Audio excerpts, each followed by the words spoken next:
تفتكروا ليه هبة السويدي ما تستحقش جايزة الأم تريزا أو ماذر تريزا ولا أي جايزة تانية ممكن تكون موجودة؟ أصل في النهاية هبة بتعمل إيه؟ بتعمل اللي أي سوبر هيرو بيعمله عادي جدا. بتنقذ الناس، ما بتستناش منهم شكرا، بتقوم بتشتغل بتكمل بتنتج حاجات عادية دي تو دي بنشوفها كتير.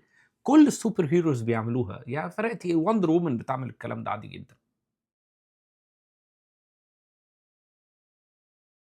أهلا بيكم في مجموعة فيديوهات تفتكروا ليه؟ البرنامج اللي مع بعض هنبقى بنفكر وبنشوف إجابات لأسئلة ممكن تبان منطقية ممكن تبان مش منطقية. وحابب أقول لكم إن من أول لما خدت قرار إن أنا هعمل البرنامج ده وفي دماغي فكرة وهاجس رهيب إن عايزه أول حلقة تكون عن قدوة حقيقية، مش فكرة مش تنظير، لكن إنسان وجوده فارق في حياتنا تقريبا كلنا. هبة السويدي مش بطلة فيلم، مش بتدور على الأضواء ومش بتحب تقعد تتكلم عن نفسها كتير. هي إنسانة شافت وجع وقررت ما تعديش من جنبه في سكوت، إنما يكون ليها بصمة وأثر فعال في حل الوجع والمشكلة دي. أغلبنا لما بيشوف مشكلة أو حد عنده واقع، أول حاجة بيعملها إيه؟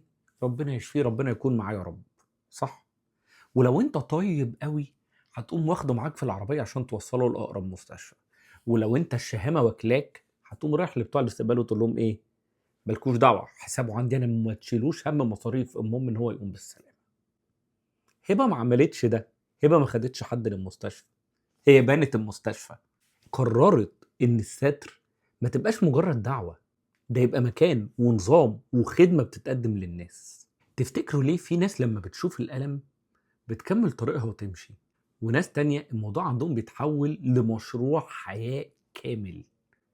ممكن يكون الموضوع له علاقة بقد إيه إحنا بنحس بالأشخاص اللي قدامنا، قد إيه في رحمة موجودة جوه قلبنا، أو قد إيه إحنا مقتنعين إن إحنا نقدر نقدم ونخدم ونزود. الحروق من أقصى وأكثر الآلام اللي ممكن تمر على أي إنسان.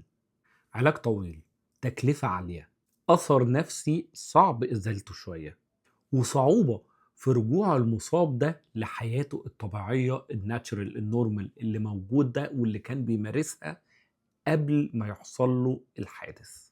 وناس كتير بتقف هنا عند النقطة دي، خلاص أنا هابتدي أتعالج، وبعد ما بيتعالج بيعطل ومش عارف يكمل حياته، مش عارف يرجع يندمج تاني مع المجتمع اللي هو كان موجود فيه. وهبة لما شافت ده ما عالجتش ولا اتعاملت مع حالة أو اتنين، إنما بنت مستشفى كاملة. ومن هنا ظهرت مستشفى أهل مصر للحروق كأول مستشفى في مصر وتقريبا في الشرق الأوسط كله مختصة بالحروق، غير هادفة للربح وبأعلى معايير الجودة. بس احنا قلنا المصاب بعد ما اتعالج عنده مشكلتين أساسيين تانيين، عنده أثر نفسي محتاجين إن احنا نتعامل معاه، وعنده إعادة تأهيل وإعادة دمج للمجتمع محتاجين برضه نشتغل عليه. وهنا كان الدور اللي ناس كتير مش عارفة إن هو موجود، الدور الأكبر من المستشفى نفسها، وهي مؤسسة أهل مصر. المؤسسة بتشتغل على 4 حاجات أساسيين: الوقاية، التأهيل، الدعم النفسي، وإعادة دمج المصاب للمجتمع تاني. وده بالنسبة لي مش شغل أشخاص ولا مؤسسات عادية، ده ممكن يكون شغل دول كاملة ما بتعرفش تقوم بيه. وتقول لي هبة تستاهل جايزة؟ يا راجل بقى، ما تقولش الكلام ده، عيب. لما بحكي لكم الكلام ده أنا مش جاي من بعيد، أنا دخلت مستشفى أهل مصر وزرتها وشفت المكان بعيني. اتكلمت مع ناس كتير، اتكلمت مع ناس من الطاقم الطبي، من الطاقم الإداري، ومن اللي شغالين ورا الكواليس، ومع هبة نفسها اللي بالمناسبة أول لما قلت لها هو هبة ولا دكتور هبة، قالت لي لا هبة على طول، أنا بحبها. فأنا اعتمدت خلاص يا هبة. اللي شدني في المكان مش بس الإمكانيات ولا النظام ولا الاحترافية اللي موجودة، اللي شدني فعلا إن الناس بتشتغل بنفس الروح والعقلية بتاعت هبة: حب، إخلاص، تفاني في العمل. وكأن الفكرة ما وقفتش عند الشخص، الفكرة بقت معادية، بس عدوى حلوة عدت واتزرعت واتغرست في كل واحد شغال في المكان أو حتى عدى على المكان ودخله وقرر إن هو يزوره. خلوني بقى أكون دقيق جدا في الحتة اللي جاية دي. هبة السويدي حصلت على جائزة الأم تريزا أو ماذر تريزا، وهي جائزة عالمية للعمل الإنساني. كتقدير لتأثيرها في علاج ودعم مصابي الحروق. وده تكريم عالمي بيتمنح لأشخاص ومؤسسات ليهم تأثير واضح وقوي على المجتمع كله. بس خلينا نحط الجايزة دي في مكانها الصح. الجوائز مش مقياس لقيمة التأثير الحقيقي اللي الشخص ده بيعمله، هي بس دليل موثق إن في حد خد باله من الأثر اللي الشخص اللي قدامنا ده بيسيبه.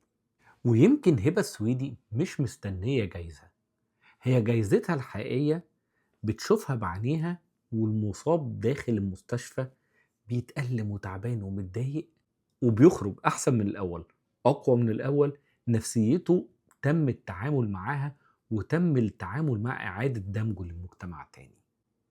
لما بتشوف الأثر الحقيقي للحاجة اللي هي بتحاول تعملها. الجائزة الحقيقية مش تروفي ولا تمثال ولا شهادة تقدير، إنما في إن النار ما تتحولش لنهاية قصة حد فينا. وده أخطر وأكبر وأقوى إنجاز ممكن أي شخص يعمله. وحقيقي هبة أثبتت إن القوة مش في إن أنا أبقى بطل لوحدي، لكن إني أخلي البطولة ثقافة شعب ومجتمع. لو الحلقة دي لمستك وحسستك إن الأمل لسه موجود، دعمك لمستشفى أهل مصر مش مجرد صدقة، ده إنقاذ حياة واستكمال لقصة مش المفروض أبدا إنها تنتهي. ولو مهتمين إن انتوا تدعموا مستشفى أهل مصر، فأظن مفيش أسهل من وسائل التبرع اللي كلنا عارفينها، من أول انستا باي لحد فوق كل الطرق، لحد إن انتوا تروحوا المستشفى نفسها وتشوفوا بعينيكوا أثر كل جنيه بتتبرعوا بيه للمكان ده. ولو ما قدرتش تتبرع، مشاركة الحلقة دي مع حد ما يعرفش هبة السويدي ولا مستشفى أهل مصر ولا مؤسسة أهل مصر، ده لوحده دعم في نشر الوعي بوجود كيانات ومؤسسات وأشخاص مش همهم الألقاب، مش همهم الشهرة، همهم إنهم يسيبوا أثر حقيقي على الناس. لو رحتوا بمكان، اكتبولي في كومنت تحت حسيتوا بإيه لما شفتوه.